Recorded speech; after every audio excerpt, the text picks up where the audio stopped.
Bienvenidos a WKQ a tu lado. Soy Isamari Castrodán y como todos necesitamos esperanza, cada miércoles a las 9 de la noche te espero para compartir contigo mi visión optimista sobre temas cotidianos de bienestar y calidad de vida. Como siempre agradezco la dirección técnica de Guillermo Pacheco, que está aquí dándonos la mano en todo. Y si sientes que los retos de tu vida te abruman y que no le ves una solución a tus problemas, te invito, por supuesto, a escucharnos, a buscar ayuda profesional, porque es importante para fortalecer nuestra mente y nuestro espíritu, pero sobre todo considerar un cambio de actitud. No tienes el poder de controlar lo que te sucede, no puedes controlar a los demás, pero sí la actitud con la que enfrentas esas situaciones. Así que atrévete a enfrentar el cambio con valentía. Hoy más que nunca esa valentía es necesaria, ya que el tema que abordaremos es sensible y complejo. Vamos a hablar sobre la crisis de salud mental en la población penal. Para eso tengo dos invitadas. Voy a comenzar con la licenciada Eileen Díaz Ortiz de la Sociedad para la Asistencia Legal. Qué bueno que estás aquí. Gracias por acompañarnos. Buenas noches, un placer estar aquí contigo, agradecida de tu invitación y un placer saludar aquí a la población que nos escucha. Qué bueno, gracias por la disponibilidad, porque sabemos que esto es una hora maravillosa para el público que nos está escuchando en cualquier parte del mundo, ¿verdad? A través de radio en Puerto Rico o de la aplicación Euforia. Pero para quien tiene que estar en la calle en Puerto Rico es un poco retante, sobre todo cuando hay otros asuntos que atender. Y se nos va a unir un poquito más adelante la doctora Eva Landrón Colbert, quien es psiquiatra forense. Este tema requiere de múltiples visiones, pero vamos a hablar bien de la mano con quienes están representando a la población más desprovista, probablemente personas con problemas mentales, con poco acceso o conocimiento a los sistemas judiciales, con limitaciones económicas, incluso de apoyo familiar, y por ahí podemos seguir nombrando. Quisiéramos poner en perspectiva qué es lo que está sucediendo actualmente, bueno, o por décadas ha ido sucediendo, que hay una situación con la población que tiene problemas mentales y que no han podido establecer si son procesables o no, y más adelante vamos a explicarles cómo se determina, y están en el limbo, en una institución penal, esperando sin juicio, sin haber tenido ni siquiera un proceso, un debido proceso de ley, y sin ni siquiera estar recibiendo la ayuda médica, psiquiátrica, forense, en caso de que fuera necesario.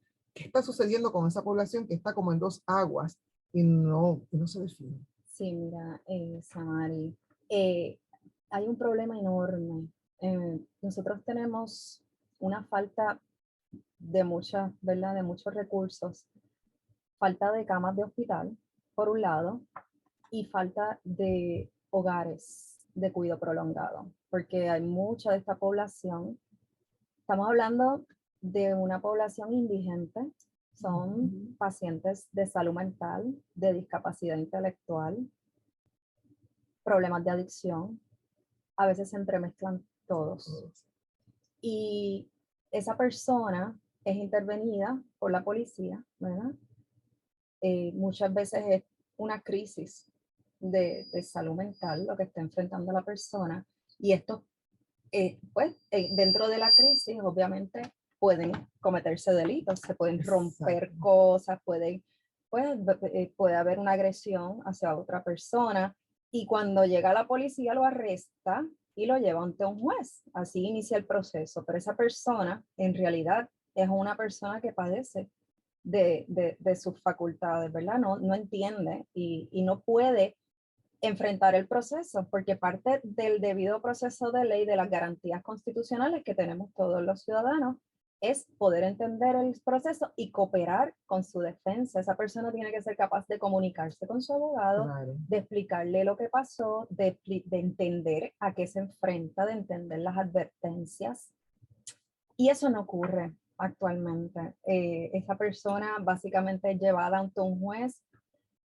Muchas veces se le leen los derechos así como una carretilla pro forma, y esa persona luego pasa a prisión porque es indigente, no tiene recursos, muchos no tienen recursos familiares, y es encarcelada en espera de juicio, ¿verdad? Tan pronto ese abogado entrevista a ese cliente y se percata de que no lo está entendiendo, de que le pasa algo a esa persona que necesita, ¿verdad? Asistencia médica, posiblemente ya han pasado semanas, días, pueden haber pasado semanas, y esa persona en la cárcel, con la vulnerabilidad que eso implica, porque son personas vulnerables, susceptibles pues, de mil vejámenes, Claro. sin tratamiento, Y ¿verdad? licenciada, eso pone una situación difícil tanto para esa persona que está encarcelada como para el resto de la población penal y para el personal administrativo, que Claro, no tiene las herramientas para trabajarlo. así mismo. Muchos cuando están, ¿verdad?, en una crisis psicótica, ¿verdad? Ujú.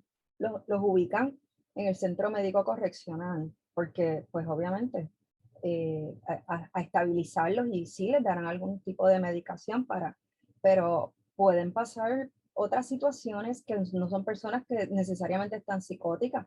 Puede haber problemas neurocognitivos que le impiden a esa Wow. persona entender. Hay muchos ancianos que en realidad no entienden el proceso, pero no es por una condición que tú puedes medicar.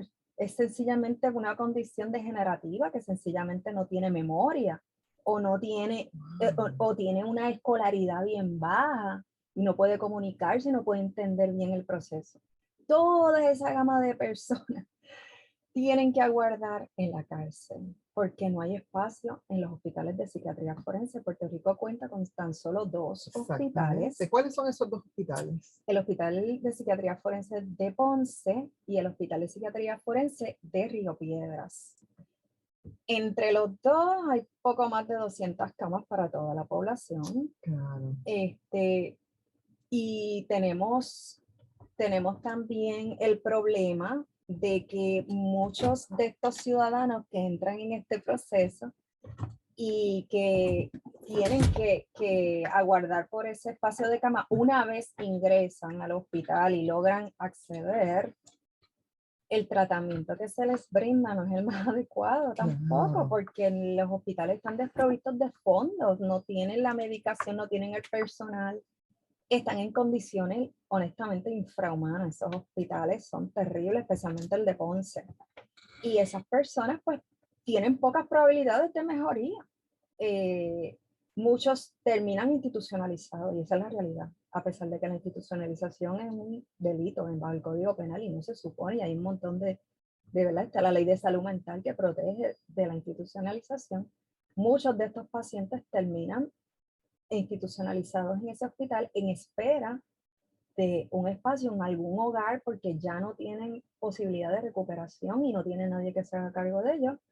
Así que tenemos un círculo, es como un embudo, un Exactamente. ataponamiento donde tenemos estos ciudadanos ocupando camas de hospital que ya no tienen criterios de hospitalización y a su vez otros esperando en la cárcel. Y estamos hablando de cientos en espera. O sea, básicamente casi toda la población que está en los hospitales forenses ya lo que requieren es una medida menos restrictiva. Y el problema es que esto se sigue agravando, ¿verdad? Y esto es un programa de esperanza. Vamos a hablar de cosas positivas ya mismo. Sí. Sin embargo, se sigue agravando porque cada día los problemas de salud mental siguen creciendo. Y aprovecho y le doy la bienvenida a la doctora Eva Landrón Colbert, psiquiatra forense, que nos acompaña también en el programa. Si quieres moverte un poquito, pues estamos grabando aquí también para que nuestros amigos puedan verlo, el que no nos esté escuchando en este momento, pues pueda disfrutar de la conversación más adelante. Hay dos términos que a mí me gustaría que habláramos de ellos porque ponen en perspectiva el problema desde la fase inicial, y es procesabilidad e imputabilidad. Inimputabilidad. Exacto. Precisamente inimputabilidad. En ocasiones hay casos criminales que terminan pausados o terminan, ¿verdad?, detenidos temporariamente o demasiado alargados precisamente porque no se ha establecido, no hay una declaración de no culpabilidad por imputabilidad. Y vuelvo otra vez, que yo quiero imputarle, Dios mío, inimputabilidad. Y la no procesabilidad ocurre al momento del juicio, pero la inimputabilidad se determina en el momento en que ocurre la falta o el crimen. ¿Cuál es la diferencia entre ambas y cuál es la importancia de establecerlo para que el ciudadano, ¿verdad?, la persona que está acusada, pueda pasar por un debido proceso de ley o saber si está capacitada o no? Claro. Pues la procesabilidad, primero que nada, cuando hablamos de procesabilidad, es una evaluación que se hace para determinar cómo esa persona comprenda, si tiene la capacidad para comprender el proceso judicial. Pero es ese día que tú lo evalúas. Aquí tú no estás buscando si la persona hace una semana o hace un mes entendía lo que era el proceso legal o cómo va a estar en una semana. O sea, que la evaluación es para tener en ese momento cómo la persona entendía si tenía la capacidad para comprender el proceso.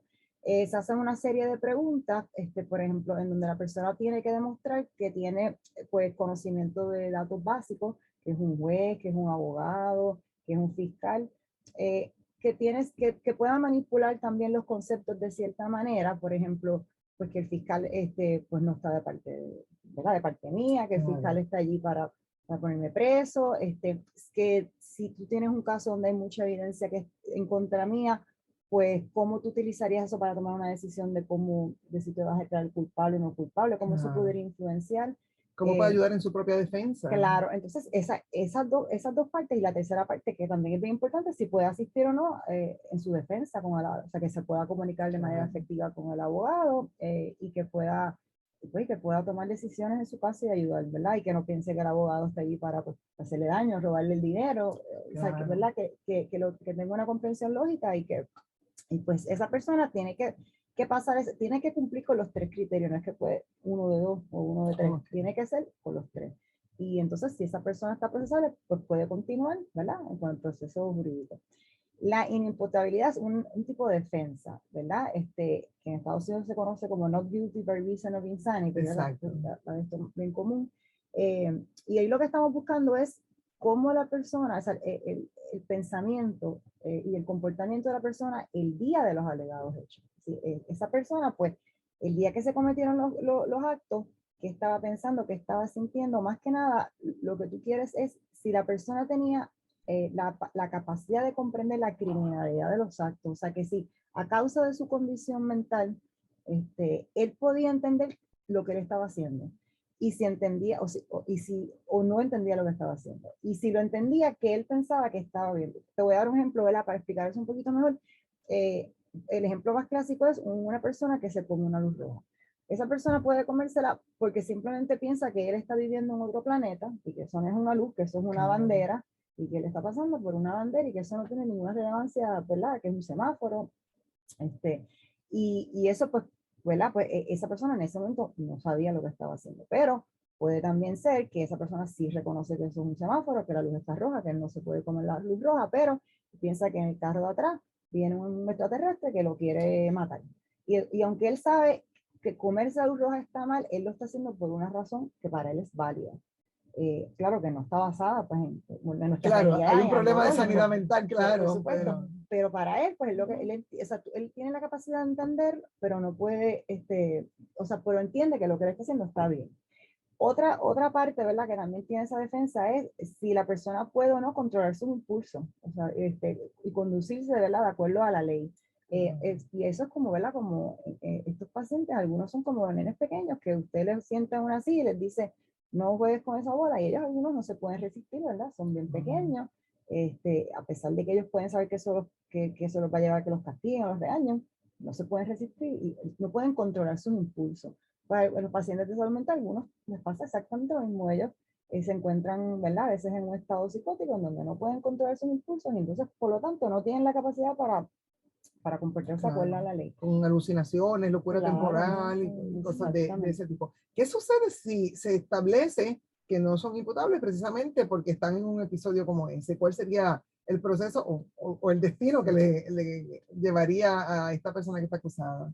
Pues mira, si esa persona no es imputable, como dijo la doctora, eso es una defensa y se celebra un juicio y se sientan entonces los expertos, que son los peritos psiquiatras forenses. Muchas veces hay dos partes, ¿verdad? El Ministerio Público, los fiscales tienen un perito que dice que sí, que entendía la criminalidad del acto, que sí estaba consciente, que a pesar de su condición de salud mental, lo hizo sabiéndolo. Y entonces puede sentarse otro perito y decir, no, esa persona en realidad no entendía o no podía controlar los impulsos porque estaba en medio de una crisis, en medio de una psicosis.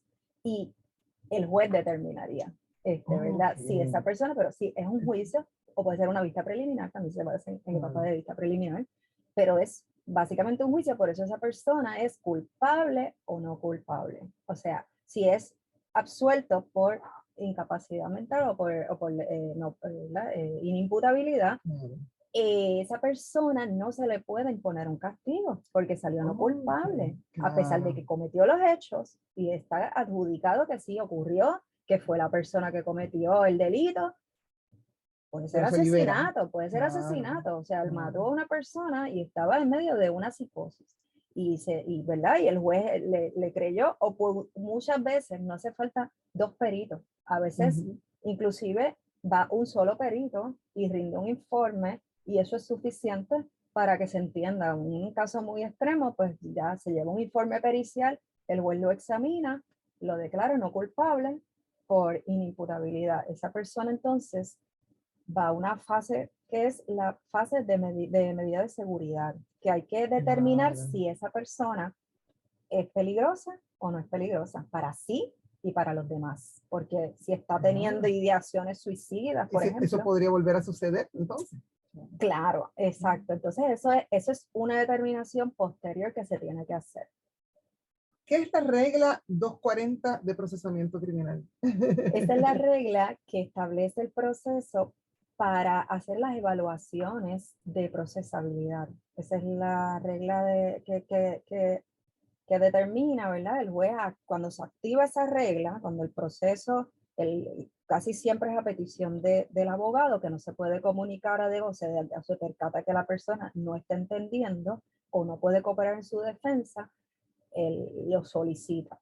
Pero cualquiera lo puede solicitar o el juez motu propio la puede activar. Una vez se activa esa regla, algo que pasa que es bien importante es que esta persona pierde su derecho a detención preventiva a los 6 meses.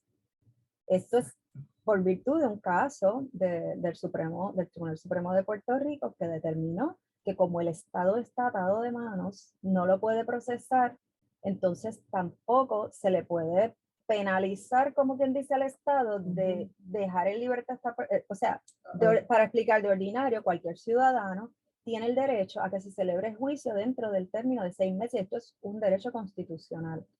Se llama el derecho a la detención preventiva, que no exceda de 6 meses.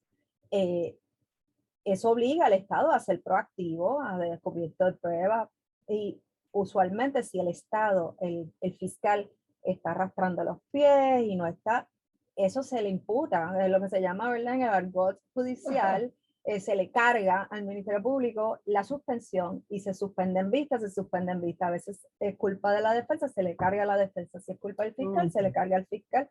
Y ese término de 6 meses se puede extender o sencillamente correr, porque si la defensa siempre está lista, pues corrieron los 6 meses y a los 6 meses esa persona tiene derecho a ver su juicio en libertad, no es que se cayó el caso. Esa persona sale con grilletes y puede ayudar en su defensa, es lo que le llaman la fianza del pueblo, porque es la fianza de los pobres. El que no puede pagar fianza, básicamente pasaron los 6 meses y dice su fianza. Esa persona, desde su casa, con unos horarios y unas restricciones, se les ponen grilletes en su mayoría. Bueno, depende del delito, ¿verdad? Claro. Pero si es un delito, pues, dentro de uno de los más graves, pues sí, conlleva grillete y unas restricciones, unas condiciones. Si ese derecho, estos pacientes de salud mental lo pierden. O sea que por eso es que es tan terrible lo que les pasa de las listas de espera de la cárcel al hospital, porque esa persona básicamente está en un limbo jurídico, no tiene derecho a juicio rápido y no tiene, y tampoco tiene derecho a tratamiento, o sea, tiene derecho a tratamiento, pero no se le, no lo está recibiendo. no le está recibiendo, o sea que no está, no puede advenir procesable, lo que se llama advenir procesable, que es que tú dedicas a la persona, le das el tratamiento terapéutico y esa persona puede caer en tiempo y entender el proceso. Que ese es el transcurso, para eso es el tratamiento y eso es lo que dispone esta regla. Esa regla lo que dice es que esa persona va a pasar a recibir tratamiento, pero esa regla se incumple todos los días.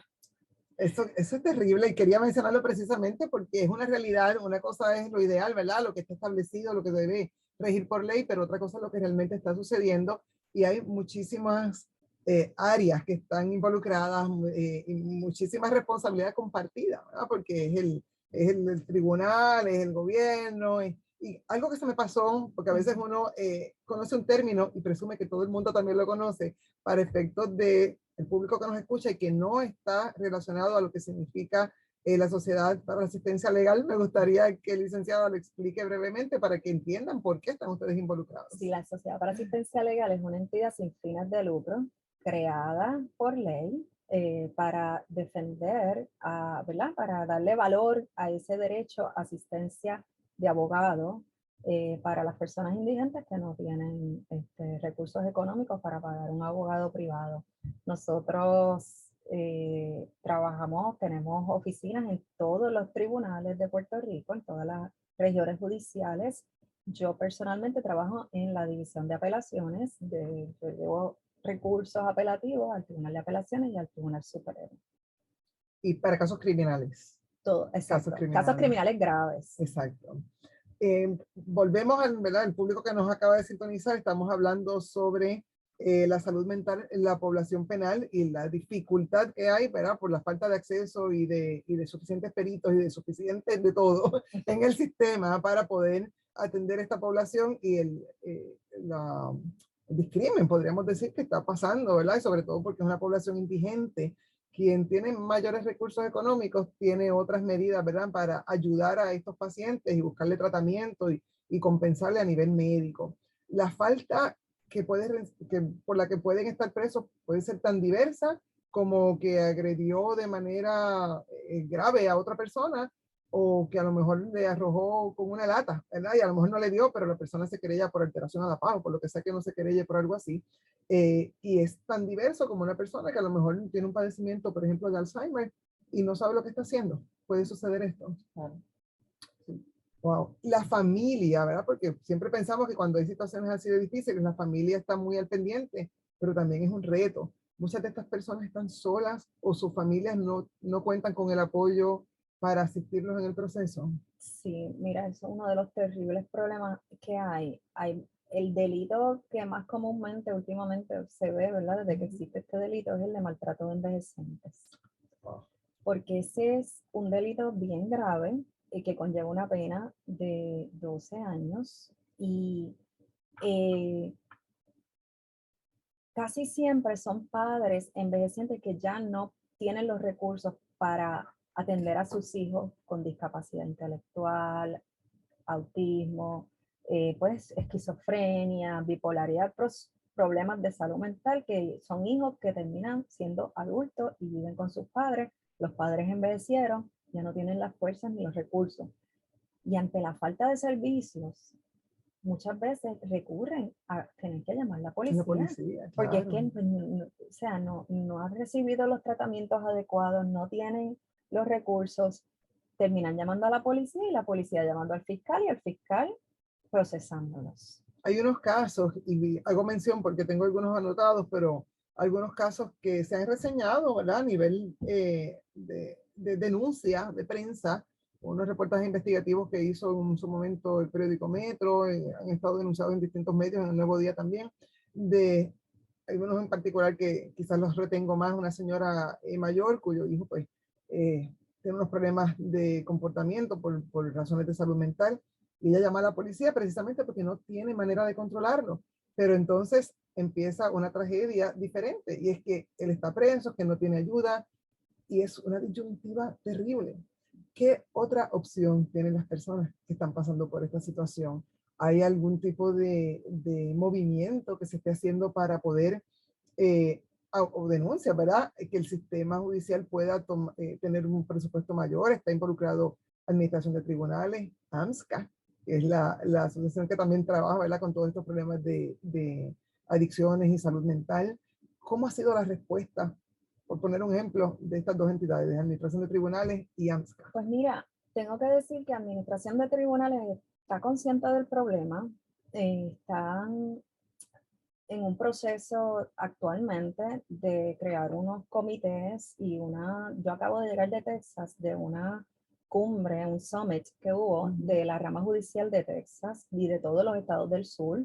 Y fíjate que es bien curioso, pero es la judicatura la que organiza y se mueve a atender este problema porque lo ven a diario. Claro. Y es como un ente imparcial y es un ente estable.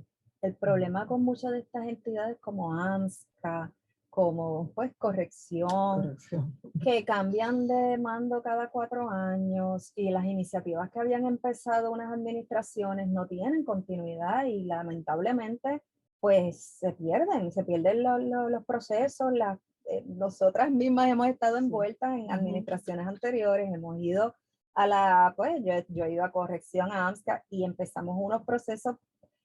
Por ejemplo, una de las cuestiones que nosotros no tenemos ahora mismo son datos.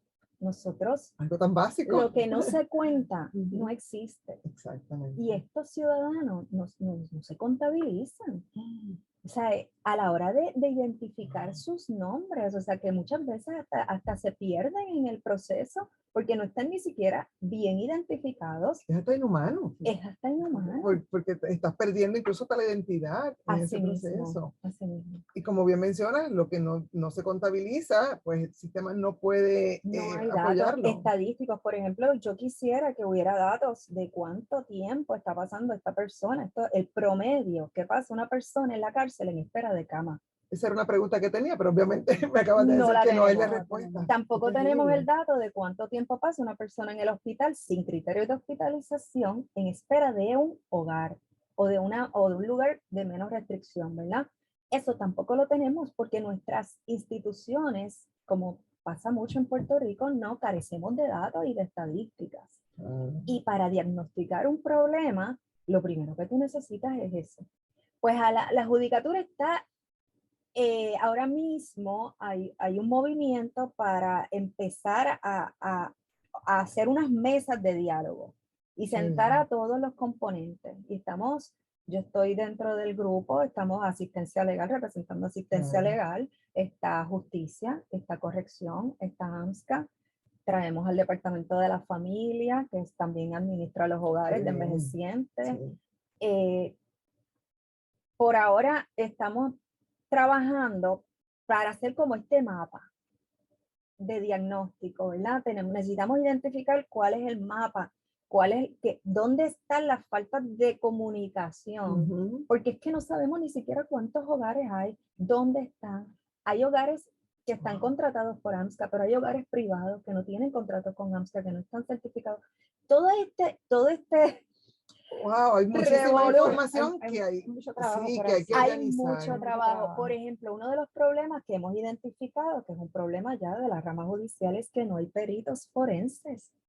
En Puerto Rico no hay una escuela de psiquiatría forense, una especialidad, y lo que hemos dicho es que ya debemos ir moviéndonos a que Ciencias Médicas y la Universidad de Medicina de Bayamón, la de Ponce, que empecemos a abrir algunos de los recintos que abra esta disciplina, porque la doctora Landrón hizo su práctica en la universidad, la hacía en los tribunales. Pero aquí en los tribunales tenemos solo 2 peritos. Solamente. Bueno, sí, o sea, en Puerto Rico como tal, es psiquiatría forense que sean board certified. Somos 4. Wow. Creo que son 5.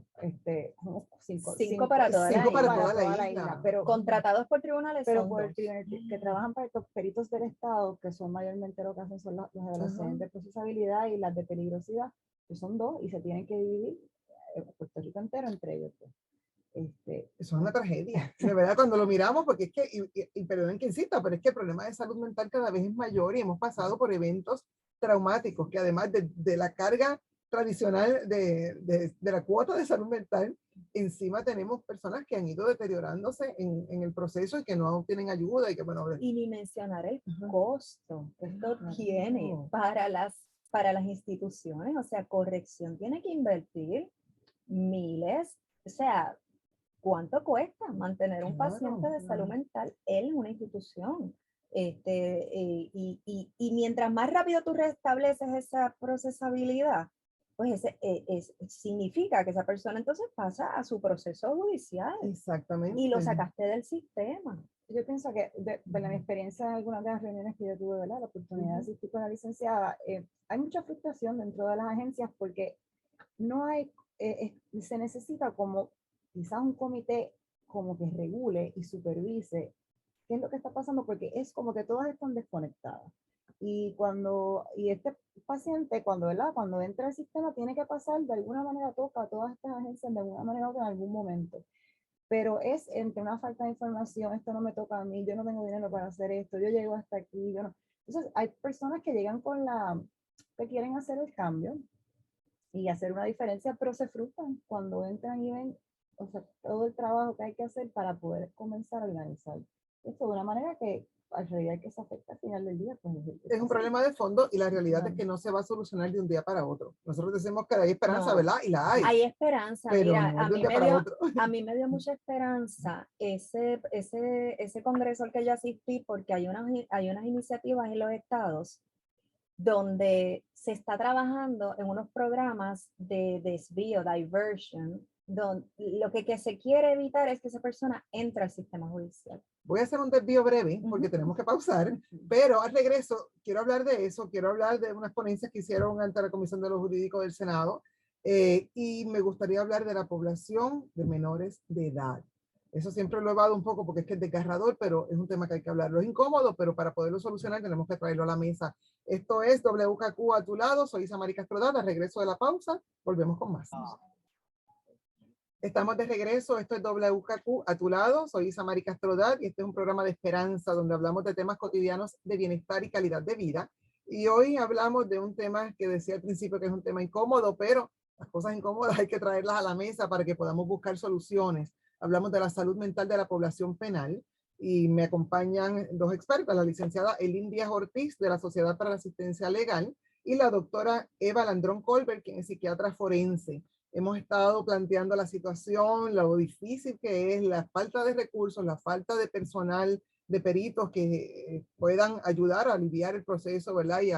Y a evitar que estas personas estén en un limbo entre la cárcel y el apoyo de salud mental y ver, ¿verdad?, hacia dónde van y poderlos apoyar efectivamente. Hay una población que decía antes de la pausa que se me hace bien difícil traer a la mesa porque nada más mencionarlo a mí se me hace un taco en la garganta y es la población de menores de edad que tienen problemas de salud mental. Lo que ustedes han planteado en el segmento anterior es crítico con adultos y personas, adultos mayores, ¿verdad? Que han tenido un deterioro en su salud. Pero cuando hablamos de menores de edad, es como eran doblemente desprovistos.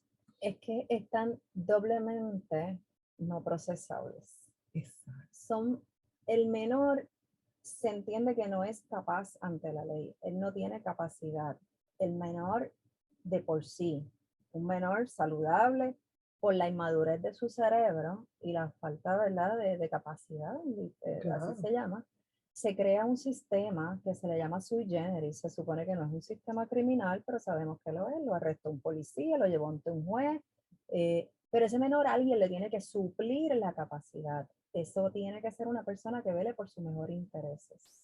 No necesariamente es el padre y la madre. Muchas veces el padre y la madre es el querellante. Así que ese no puede ser el que suple la capacidad. Muchas veces se traen trabajadores sociales a suplir esa capacidad, porque la capacidad mental nunca un menor la va a tener. Ahora bien, como el menor no tiene capacidad, si está entendiendo el proceso o no lo está entendiendo, muy poco importa, porque de todos modos, esa personita va a ser enjuiciada. No hay un proceso de 240 en menores. No existe. No existe. Se supone que se hagan unos reclamos y se supone que ese menor entienda, y por eso esta persona que suple la capacidad se supone que se asegure de que el menor entienda, ¿verdad? Pero técnicamente no hay un hospital de psiquiatría forense para menores.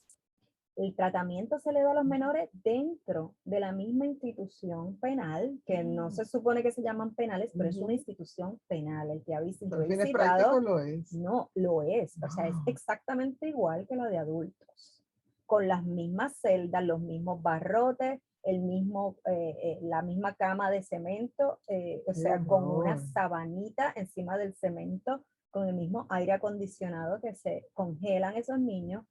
Es una cosa terrible que no debería existir. Y yo siempre lo he sostenido, eso no debería existir. Eso para mí es tortura de menores y maltrato de menores. Institucionalizada. Institucionalizada y validada y legalizada. Y legalizada. Y, o sea, honestamente, para mí es de los peores escenarios que tenemos ahora mismo es ese. Tanto es así que hay una monitora federal, que hay un pleito de clase que se instó por las condiciones de los menores, ¿verdad? En las instituciones juveniles, antes eran 14 y quedan 2, porque las han ido cerrando. Y ya lo hubo en el caso de adultos, como era el Feliciano, pero ahora entonces con menores, Con este no es lo más menores. grave porque Y no tienen lleva, cómo defenderse. eso lleva desde la 1994. Eso va para Dios 30 años ese mío. pleito. O sea, y todavía seguimos. Sí, porque no hay una mitigación, ni siquiera decimos en lo que eso se resuelve. Ellos supuestamente hacen y esto es trimestral, que esta monitora radica unos informes, pero tan reciente como en la pandemia hubo una crisis de salud mental en las penitenciarias, ¿verdad? En los centros de rehabilitación de menores, yo le llamo centros sociales o psicosociales, un eufemismo para la cárcel de menores, donde los menores estaban intentando suicidarse, estaban en unas condiciones horribles, no tenían como con el lockdown. A ellos se les dejó sin tratamiento, sin clases, sin servicios, de nada. Y esos menores estaban bien graves, no podían ver a los familiares, no tenían acceso a nada. O sea, fue una cosa tan terrible. Es que la pandemia, aparte de toda la crisis de salud física, alteró, yo creo que la psiquis de todos, a todos los que creemos que somos un poquito más enfocados, nos alteró a todos. Con el agravante de que Corrección tenía un pleito, ¿verdad? Una demanda de un proveedor de salud mental que cambiaron y el otro demandó y se quedaron sin servicios de salud mental los menores. Tuvo el juez el pique intervenir, convocar un panel de 3 jueces que trabajó de Estados Unidos para que evaluaran la posibilidad de sacar a esos menores, a ver cuántos tenían que sacar. Ahí Corrección obviamente rápido se movió, los mandaron a hospitales privados, que eso es bien extraordinario. Bien extraño, las implicaciones. Internaron a los que tenían que internar en Capistrano, con unos contratos que hicieron ahí Rush. Se estabiliza la situación, pero no, yo entiendo que eso a la larga, esas instituciones, ese modelo tiene que cambiar. Doctora, cuando miramos, ¿verdad?, esos problemas que se prolongan, ¿qué consecuencias podría tener en la salud de estos menores que, además de las condiciones que están pasando, el quedarse sin atención médica y el pasar por circunstancias tan traumáticas como esas? ¿Qué implicaciones podrían tener en su desarrollo futuro? Bueno, pues horrible como te podrías imaginar. O sea, en Puerto Rico ahora mismo hay una crisis de salud mental que yo, por ejemplo, la veo ahora en la diferencia hasta de casos que yo recibo antes de la pandemia. ¿Cómo es esa diferencia? ¿Qué veía y qué ve ahora? Pues, bueno, en Puerto Rico, comparado con Estados Unidos, lo más que a mí me chocó cuando me mudé aquí es que hay mucho caso de intento de asesinato y asesinato. Allá en Estados Unidos, cuando entraba un caso, ¿verdad?, a la oficina de intento de asesinato, eso casi paralizaba porque eran raros, eran unos cuantos, se veían con frecuencia, pero no tanto. Aquí eso es como el pan de cada día. Hay una falta de sensibilidad y de respeto por la vida también. Yo no sé si eso es generacional, pero yo pienso que cada día hay menos sensibilidad. Antes era como que te hago daño, pero no pensábamos en eso. Pues fíjate, pues sí, y lo que yo he visto ahora, una de las diferencias que he visto es muchos pacientes que quizás que se han desestabilizado y que los veo que tienen en los últimos 2 años quizás 5 o 6 hospitalizaciones, poco acceso a los medicamentos, porque durante la pandemia pues había menos acceso, ¿verdad? Había que ver los psiquiatras también por telemedicina, que pues, o sea, se pierde siempre algo cuando tú no estás viendo a la persona. Aprovecho y pregunto porque queremos que el público entienda un poquito mejor cuál es el proceso para evaluarlos. Lo hablamos en la pausa nosotras, pero el proceso de evaluación en términos de el tiempo, el acceso y la diferencia que hay de acuerdo, me imagino que al paciente, de acuerdo a la edad y de acuerdo a la condición en que esté. Para la procesabilidad, sí. Bueno, de la manera, en el mundo ideal, de la manera que el proceso, la evaluación se divide básicamente en 2 partes. La primera parte es un historial psiquiátrico regular, ¿verdad? Que se le hace a cualquier persona que entraría a tu oficina o usted va a atender. Que ese pues se pregunta el historial médico, historial de uso de sustancias, historial social, ¿verdad? Donde nació, con historial de trabajo, de educación. Siempre se debe acabar con lo que se llama el Mental State Examination, ¿verdad? Que es como un examencito breve sobre sobre las funciones cognitivas de la persona, cómo está orientado, cómo está su memoria, su concentración. Así que esa es, ¿verdad? Esa es la parte como que se hace que, vamos a suponer, en una práctica privada, cuando un paciente ya se te puede tomar de media hora a una hora. Esa parte nada más. Y luego, en el de procesabilidad, por ejemplo, pues la segunda parte es una serie de preguntas que son, pues, que es un abogado y tiene que explicar el concepto, cuál es el nombre de su abogado, cuáles son tus cargos, qué significan, cuánto tiempo te podrían dar de salir culpable, qué es el culpable, qué es evidencia. O sea, que es una serie, yo te diría que de 30 o 40 preguntas que se le hace de conceptos legales, de cómo, ¿verdad? De cómo se utilizan esos conceptos. Y esa parte pues te puede tomar media hora. Todo depende, porque claro, un paciente que está bien psicótico, que no se puede comunicar y no puede decir oración, pues te puede tomar 5 minutos. Y algunos te pueden tomar una Y hora, hora y otros te pueden media. tomar una hora y otros pueden estar no procesables, pero puede ser una cosa que al final de la entrevista, cuando tú estás a punto de acabar y tú dices, basta, dice una cosita que tú dices, espérate, Anda. ¿qué es Exacto. esto? Y tienes que volver para atrás y a veces es algo bien sutil, pero a veces simplemente es que tiene algo contra el abogado que no lo dice. Hasta que sale, pues, ¿verdad? Tú le tocas ese botón y tú sales. Por eso es tan importante el entrenamiento que tienen, Claro. porque pueden establecer esas conexiones. Y esa es la importancia también de que, o sea, no hay un tiempo, ¿verdad?, establecido específico para cuánto debe tomar la evaluación, pero no debe ser una evaluación apresurada. No, debe ser una evaluación ¿verdad?, que dependiendo del paciente, pues uno se tiene que tomar el tiempo que necesitan para tú estar seguro de la decisión que tú, ¿verdad? Y la diferencia cuando son menores, porque obviamente no existe la regla, los 40, no hay lo más cercano en las la buena voluntad solamente de que el juez diga, vamos a evaluarlo. Lo más cercano a la evaluación de menores que nosotros, ¿verdad?, que yo hacía en Estados Unidos, y no eran menores como tal, eran más personas que tenían discapacidad intelectual, ¿verdad? Pues que tienen, de cierta manera, ¿verdad?, son como menores. Son como menores. Los veíamos en conjunto con el departamento de familia. Ellos tenían, o sea, claro, tenían que venir con una persona que actuara como que le supla la capacidad. Pero se les hacía, era como que la misma evaluación, pero había más, les enseñabas unas fotos, era más visual. Los conceptos no tenían que entenderlos, ¿verdad? Tanto como un adulto. Vamos a decir, el threshold para tú determinar si estaba competente o no es más bajito, porque claro, pues es una persona que nunca va a tener. A mí me interesa particularmente saber si el sistema provee o podrá proveer en un futuro la ayuda, porque una vez sucede que estos menores van y están imputados y pasan por ese proceso, hay posibilidad de que lo que le llamamos la rehabilitación, ¿verdad? De que sean rehabilitables. Es que lo que es bien triste es que estos menores, casi siempre, casi todos los menores que llegan al sistema de justicia tienen condiciones de salud mental o de discapacidad intelectual.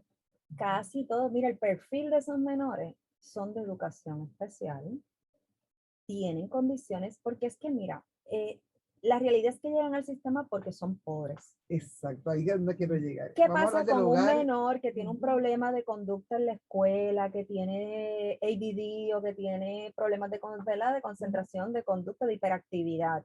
Esos menores en un colegio, la maestra lo identifica y le dan toda la ayuda posible a ese menor. No llevan a la policía. Eso es un menor necesitado de atención médica. Se ve como un problema salubrista, no como un problema de criminalidad. Y esta es la distinción que tenemos que empezar a hacer. En Puerto Rico ha bajado la población de menores en parte porque a raíz del caso de Alma Yariela, que yo no sé si tú te acuerdas, el caso de la niña de Eloísa, que el licenciado Aldrich la representó y tenía 11 años y por un problema de peleas de escolares. Un problema de bullying, de acoso, digo que no debería ser natural jamás, pero bastante común. La niña la acosaban por negra y ella después agredió a la otra niña, entiendo que ese era el delito, agresión, pero era un delito grave y la niña la procesan criminalmente. A raíz de ¿verdad? Del furor que causó ese caso y de la indignación, en el Departamento de Educación se tomaron medidas para que a los menores ahora tienen que agotarse unos remedios. Sobre todo si son, de hecho, si son de educación especial, la ley federal exige que hay que agotar unos remedios. Ese niño tienen que llevarlo a a trabajadoras sociales, a psicólogos, antes de llamar a la policía, ¿verdad? Pero no es lo que ocurría de ordinario. Aquí se estaban procesando menores por peleas escolares todo el tiempo y llamaban a la policía en las escuelas públicas. ¿Y se los llevaban arrestados? Se los llevan arrestados y los procesan criminalmente y los encierran en la ¿Desde qué edad? cárcel. ¿Desde qué edad estamos hablando? Pues mira, se acaba de aprobar una medida en el Senado que establece una edad mínima de 13 años, pero anteriormente no había edad mínima, tenían niños de 8 años, de 9, de 10, de 11. Niños de 7, 8 años, que yo realmente... Siendo esposados, Wow. puestos en una... Mira, yo tuve un caso que es que lo tengo que relatar porque fue un caso bien terrible que ejemplifica lo que hace el sistema todavía, pero lo que hacían de ordinario. Ahora hay unos protocolos que supuestamente, y parece que han disminuido un poco la frecuencia de estos casos. Yo tuve un menor que lo arrestan en una escuela donde le había estado, el menor era primero de educación especial, era negro, era pobre. Era víctima de maltrato en el hogar, porque él vivía con su padre y su madrastra. Él había sido el resultado de una relación extramarital. Su madre muere de una sobredosis. El padre no le queda más remedio que hacerse cargo del nene, pero él tenía otro hijo y tenía su esposa. La esposa obviamente no quería mucho al niño. El niño tenía todo en contra. Y el niño estaba en condiciones, él iba sucio a la escuela, ya se habían percatado en la escuela que habían unos patrones de maltrato y se había alertado el departamento de la familia, no hizo nada.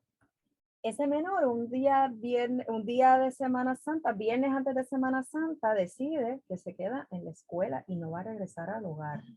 Se quedó pernoctando en lo que fue su escuelita elemental, sin bañarse. Estoy hablando de un niño de 16 años, pero parecía de 11. Claro. O sea, Está huyendo de su propia peso, situación. Ay, qué horror. Estuvo toda la Semana Santa en esa escuelita y nadie reportó su desaparición. Nadie. ¿Qué pasa? Llega el lunes y los niños ven a este niño en una covacha, agachado detrás de un montón de un carrito de compra. Sanitizer, él había cogido del salón de economía doméstica un mantel para arroparse por las noches, sanitizer y un cuchillo para defenderse.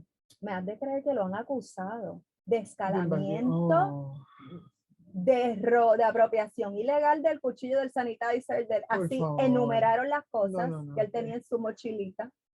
Ay, yo no, de verdad eso a mí me desgasta, no puedo. Pero esto no solo pasó, esto pasó por un juez de regla 6, esto pasó por un juez por todo el proceso. Unos fiscales, pudo detenerlo, el proceso. Él adviene culpable y lo meten a la cárcel.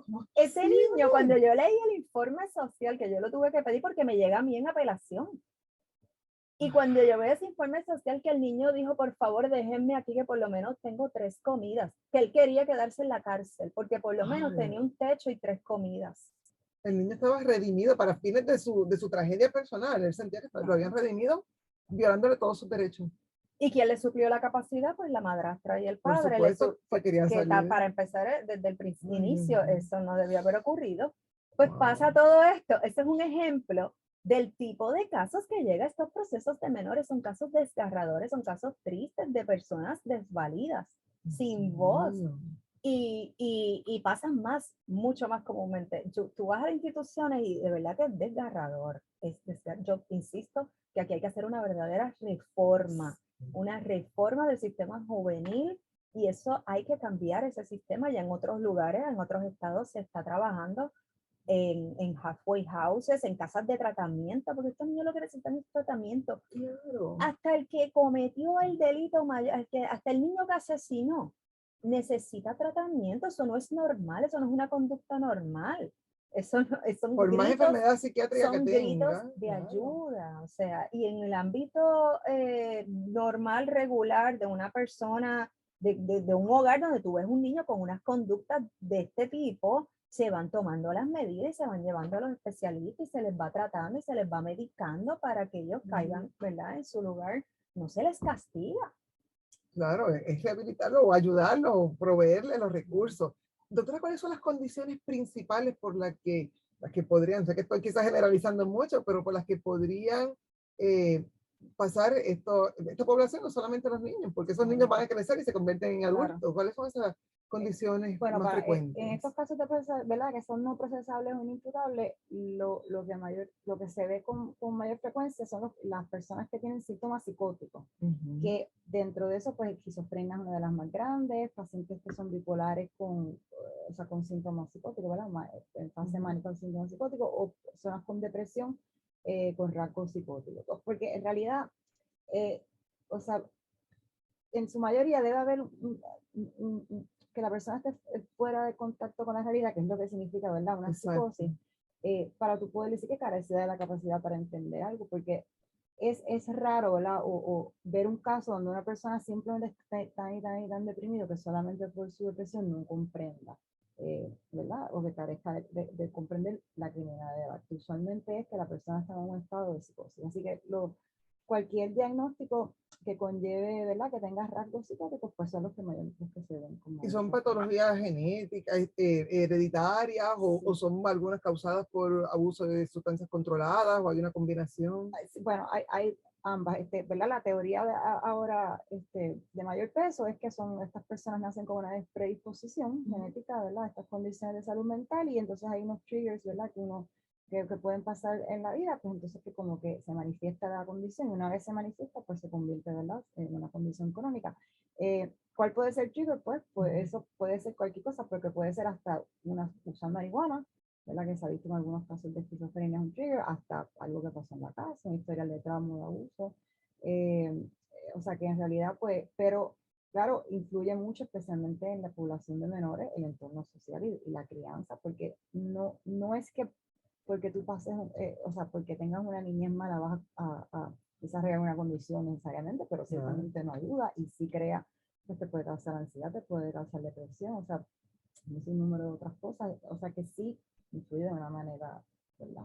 Increíble. Hay unos puntos que me gustaría que pudiese mencionar, licenciada, de una ponencia que estuve viendo que hizo ante la Comisión de los Jurídicos del Senado y de la Comisión de Iniciativas Comunitarias, Salud Mental y Adicción, presididas por la senadora Gretchen Howe y el senador Vargas Vidal. Y ustedes hablaban de 5 puntos en particular que entendían que necesitaban atención urgente, y uno de ellos era las listas de espera, tanto para traslados de cárcel a hospitales psiquiátricos como de hospitales psiquiátricos a instituciones. Sí, ese proyecto fue una resolución en realidad, porque es una resolución de investigación. Exacto. Ellos tienen, ¿verdad? Tenían esa encomienda de investigar cuáles son, de nuevo, qué es lo que está provocando todo y como discutimos, las listas de espera son el problema principal que tenemos ahora mismo. Y son inconstitucionales porque están violando Son los derechos. completamente inconstitucionales. Ha habido pleitos de clase en Estados Unidos sobre una decena de estados y se han metido a la judicatura y actualmente estamos trabajando en unos comités. Te iba a mencionar lo de los desvíos. Se está entrenando ya un plan piloto Sí. de policías. Como Lo parte de la leí. reforma de la policía, se está trabajando para es como una intervención, se llaman para intervenir en situaciones de crisis. Se les está Claro. entrenando y que por ahora es a 14 policías, pero se espera que esto se convierta, Creo ¿verdad?, que sí. en unos equipos que van a intervenir y desviar, cuando se ven ante un paciente de salud mental o de discapacidad Puedan intelectual, determinar. puedan determinarlo y conducirlo a través del proceso civil, porque no hablamos de eso mucho, pero sí hay un proceso civil, Claro. hay un hospital civil y hay una ley de salud mental que provee unos servicios para las personas que necesitan atención inmediata y que hay que ingresarlos involuntariamente, para que esos policías sepan identificar la diferencia básicamente entre un crimen y una crisis de salud mental. Eso yo creo, se nos termina el tiempo y obviamente me gusta terminar con un mensaje esperanzador, y yo creo que acaba de decirlo ahora, un mensaje esperanzador, que en la medida en que los diferentes organismos van buscando soluciones y van adiestrando el personal que es el primero que tiene contacto con estos casos, pues ya de Policía y entrada. fiscales necesitan mucho entrenamiento, mucha Mm. sensibilidad para saber exacto si en la medida que empecemos a distinguir lo que es una crisis de salud mental de un crimen, pues entonces yo creo que poco a poco vamos a ir resolviendo el problema, pero es no llegando al proceso criminal. Y esto es un problema que en Puerto Rico lo hay, pero también lo hay en otras partes del mundo y vemos como en otros lugares se han buscado soluciones y se han llegado, ¿verdad? Sí, hay muchas iniciativas, hay mucho empeño que podemos copiar cosas Claro. buenas de las otras jurisdicciones y en eso estamos trabajando para lograr eso aquí en Puerto Rico. Excelente, siempre me gusta terminar con una nota positiva porque decimos que hay esperanza y la hay. Lo que pasa es que también hay que establecer que hay unas realidades que tenemos que primero reconocer, ¿verdad? El diagnóstico. Exactamente, el primer paso es reconocer, tener un diagnóstico, reconocerlo, aceptarlo y comenzar a buscar tratamiento para arreglarlo. Así que esperamos que en un futuro podamos tener un programa donde podamos ya dar buenas noticias de cómo eso ha ido mejorando. Agradezco a la licenciada Ailín Díaz Ortiz de la Sociedad para la Asistencia Legal y a la doctora Eva Landrón Colbert, psiquiatra forense, que han estado trabajando muy de cerca con estos casos. Agradezco también la asistencia técnica de Guillermo Pacheco, que está aquí dándonos la mano siempre. Y amigos, les recuerdo que todos los miércoles a las 9 de la noche, WKQ a tu lado, un espacio donde hablamos de temas cotidianos de bienestar y calidad de vida. Pueden seguirme también en las redes sociales, isamaricastrodat.com o en las redes, en el Facebook, en todas las redes sociales, ¿verdad? Que existen. Pueden buscarme también bajo WKQ a tu lado, Isamari Castrodat, y pueden enviarnos sus sugerencias como lo han hecho hasta ahora para seguir atendiendo los temas que les interesan. Hasta la próxima semana. Salud y bendiciones para todos.